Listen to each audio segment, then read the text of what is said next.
तर आज आपण बनवणार आहोत एकदम हॉटेलसारखी चव देणारी आणि अगदी सोप्या पद्धतीने बनवून तयार होणारी शाही पनीर भाजी। चला तर मग वाट कसली बघता रेसिपीला सुरुवात करूया। तर शाही पनीर बनवण्यासाठी आपल्याकडे एक सिक्रेट मसाला आहे आणि तो म्हणजे आपल्याला मार्केटमध्ये सहज उपलब्ध होणारा शाही पनीर मिक्स मसाला।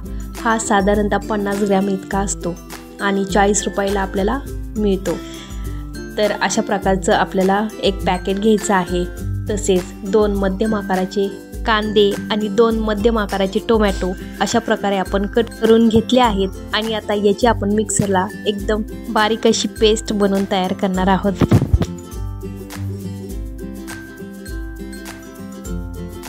तर इथे आपण अशा प्रकारचं एक छोटंसं मिक्सरचं भांडं घेतलेलं आहे आणि त्याच्यामध्ये आपण कट केलेला कांदा आणि टोमॅटो दोन्ही एकत्र करून याची बारीक प्युरी तयार करून घेत आहोत।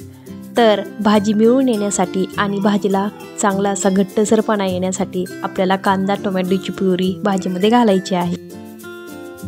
तर इथे आपण 150 ग्रॅम पनीर घेतलेला आहे। तर याला आपण एकदम बारीक कट करून याच्या छोट्या छोट्या स्लाइस करून घेणार आहोत।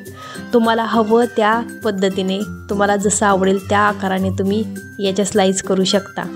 तसं पाहायला गेलं तर पनीर हे सगळ्यांनाच आवडतं आणि पनीर आपल्या शरीरासाठी पण चांगलं आहे आणि खायलाही खूप छान लागतं। भरपूर अशा पनीरच्या वेगवेगळ्या प्रकारच्या डिश आहेत आणि आपण सुद्धा पनीरच्या वेगवेगळ्या प्रकारच्या सर्व डिश पाहणार आहोत। तर अशा प्रकारे मी उभ्या स्लाइसमध्ये कट करून घेतलेला आहे आणि याच्याच अजून बारीक अशा स्लाइस करून घेऊ। तर इथे अशा प्रकारे सर्व पनीर कट करून झालेला आहे आणि तवा छान असा गरम झालेला आहे आणि याच्यामध्ये आपण 1 पळीभर तेल घालायचं आहे आणि सर्व पनीर तळून घ्यायचं आहे। तुम्हाला जर आवडत नसेल तर तुम्ही नाही तळलं तरीही चालेल, तसंच भाजीमध्ये घालू शकता।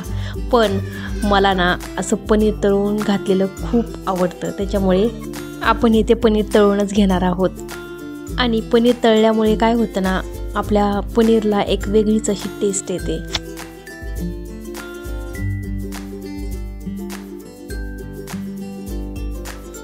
तर अशा प्रकारे आपण पनीर खूप जास्तही नाही आणि अगदी कमीही नाही, थोडंसं लालसर असं तळून घेतलेलं आहे आणि आता हेच पनीर आपण भाजीसाठी वापरणार आहोत।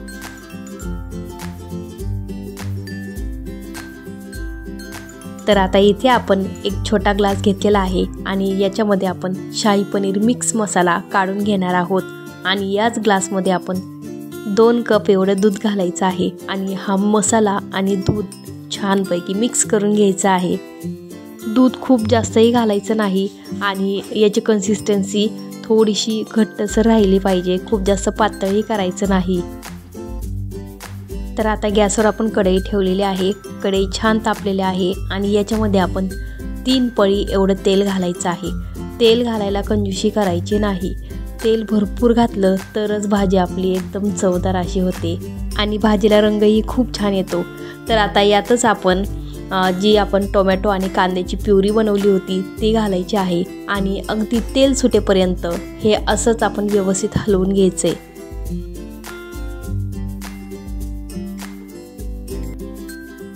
एकदम मस्त असं तेल सुटलेलं आहे आणि भाजीला रंगही खूप छान आलेला आहे। तर आता यातच आपण 1.5 चमचा बॅडगी मिरची पावडर घालायची आहे। कुठली? बॅडगी मिरची पावडर, कारण याने आपल्या भाजीला खूप छान असा रंग येतो। तर बॅडगी मिरची पावडर घातलेली आहे आणि आता व्यवस्थित हे पुन्हा एकदा मिक्स करून घेऊया आणि यातच आपण ग्लासमध्ये जो मसाला आणि दूध मिक्स केलेलं होतं तर ते घालून पुन्हा एकदा छानपैकी याला मिक्स करून घेऊया आणि 5 मिनिट याला छान असं मिक्स करून एक उकळी आली की लगेच यात तळलेलं पनीर घालूया।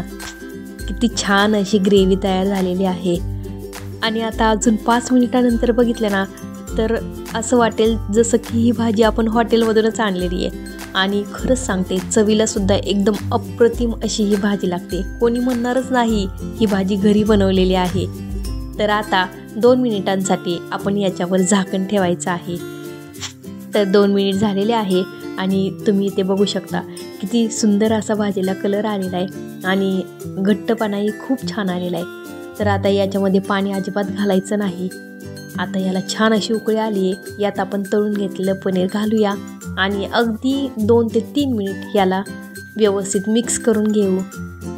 आणि मग तयार आहे आपली मस्त चमचमीत चवदार आणि अगदी हॉटेलमधल्यासारखीच शाही पनीर भाजी. जर चॅनलवर नवीन असाल आणि अजूनही आपल्या चॅनलला सबस्क्राईब केलेलं नसेल तर खाली दिलेल्या बेल आयकॉनवर क्लिक करून लगेच आपल्या चॅनलला सबस्क्राईब करून घ्या आणि लाईक, शेअर आणि कमेंट करायलाही विसरू नका. बघूनच तोंडाला पाणी सुटते ना. बघा, नक्कीच तुम्ही पण ही रेसिपी एकदा ट्राय करून बघा आणि मलाही कमेंट करून सांगा.